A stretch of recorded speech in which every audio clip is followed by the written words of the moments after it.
Selamat datang di Rumah dan Ceritanya.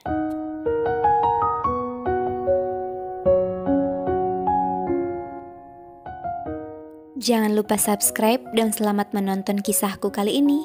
Enjoy! Inilah berbagi kisah dari Rumah dan Ceritanya.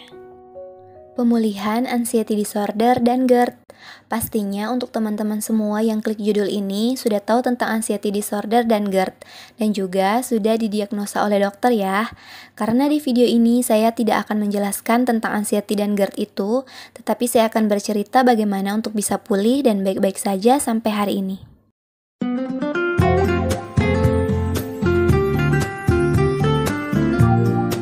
Percayalah, seiring berjalannya waktu, semua akan pulih.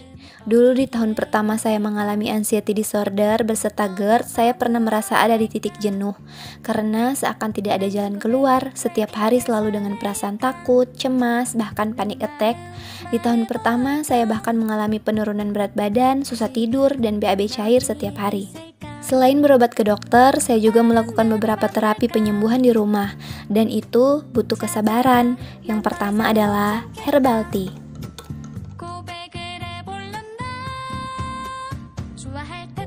Saya membuat minuman hangat setiap pagi dan malam.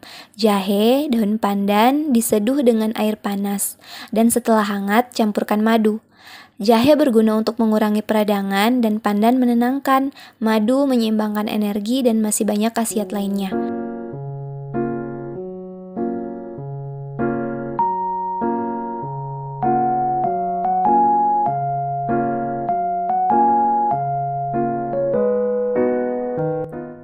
Awalnya banyak yang menyarankan saya untuk membuat minuman herbal dari kunyit, tapi saya tidak cocok dengan kunyit karena timbul gatal-gatal di sela-sela jari.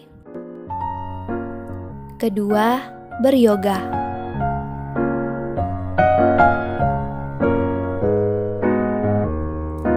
Saya menyusun rutinitas harian dan memasukkan yoga di dalamnya. Saya beryoga di pagi hari setelah minum herbal tea dan beryoga di malam hari sebelum tidur.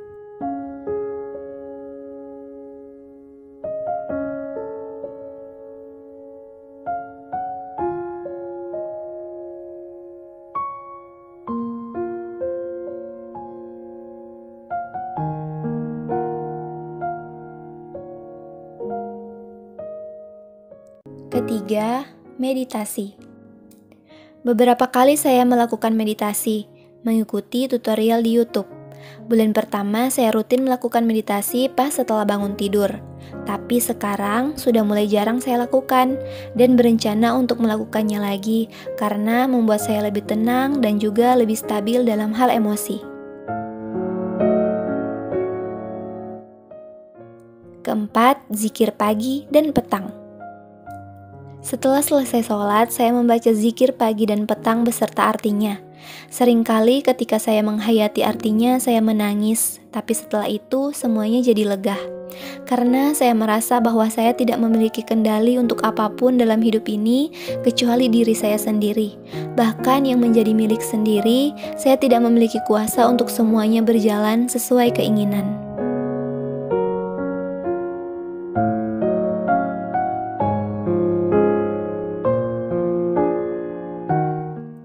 Kelima, konseling psikolog.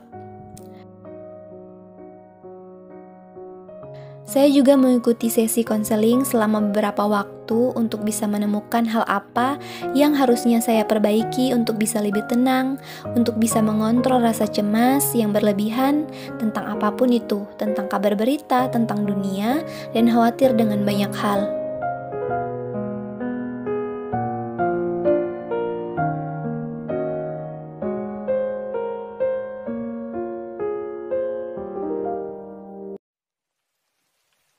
Keenam, terapi emosi. Di sesi konseling, saya diajarkan bagaimana untuk menulis jurnal dengan teknik CBT. Dan juga saya mengikuti tutorial di YouTube tentang EFT. Saya menonton banyak channel tentang GERD dan anxiety. Saya mengikuti banyak grup yang beranggotakan tutor dan juga teman-teman sesama GERD dan anxiety. Tapi sekarang saya hanya memiliki satu grup yang dibuat oleh Mbak Puspita Miau.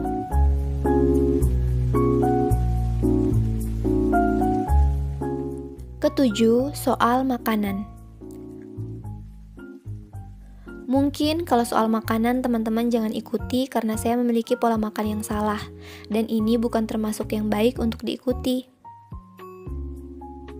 Karena ketakutan saya yang tidak terkontrol, sehingga waktu awal sakit saya hanya makan makanan yang tanpa minyak, tanpa tepung, tanpa santan, tidak pedas, dan menghindari minuman kaleng serta cemilan kemasan. Itu berlangsung selama 1 tahun penuh.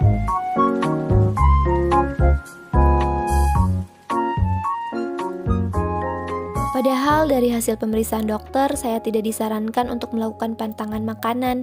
Justru yang dijadi masalah adalah kecemasan berlebihan yang menguasai diri.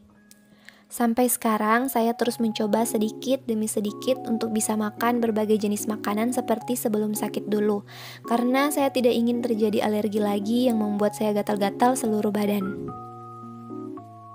Ketika memasuki tahun kedua, saya mulai mencoba untuk makan makanan yang dipantang itu.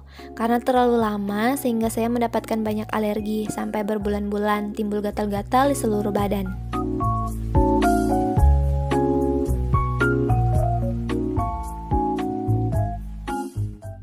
Kedelapan, pola istirahat.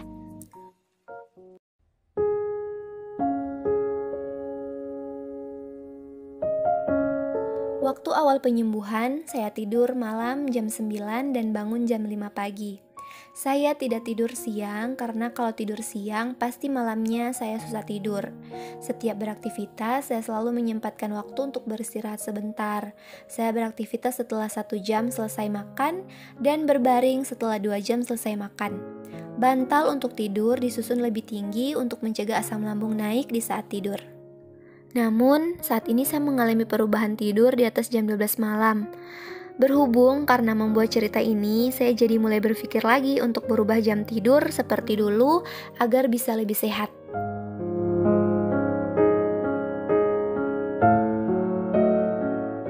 Sekian beberapa hal yang saya lakukan dalam proses pemulihan anxiety disorder yang disertai dengan GERD. Semoga teman-teman semua bisa mendapatkan hal baik dari video kali ini ya. Terima kasih. Lakukanlah yang terbaik untuk dirimu sendiri, maka orang lain akan ikut terkoneksi dengan hal baik yang kamu punya.